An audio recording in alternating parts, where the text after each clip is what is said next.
Alibi here. This is a foam roller. It's a cylinder that's made out of foam, different densities. This one has different knobs on it. Maybe that might be a little uncomfortable for you. Maybe you like it.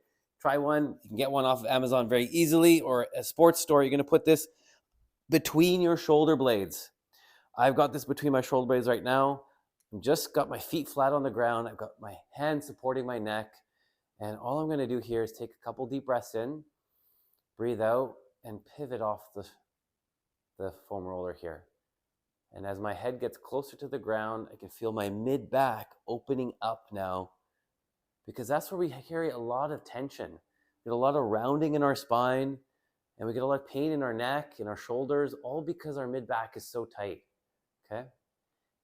And use your breath, deep breath in, breathe out, extend more over the foam roller. If you want a more aggressive, more intense one, you can lift your hips up in the air. I'll do this first thing in the morning when I wake up. It's a great stretch.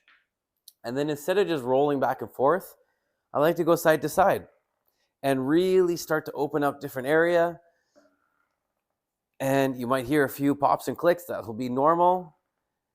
And you can pivot in different ranges. And if you find a spot that's particularly tender and tight, spend some time on it.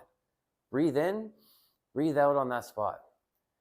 I encourage you to obviously stay away from foam rolling your neck or your lower back, but I trust you'll find this a very valuable exercise in correcting your posture and help reducing and eliminating some pain that you're experiencing. Take care.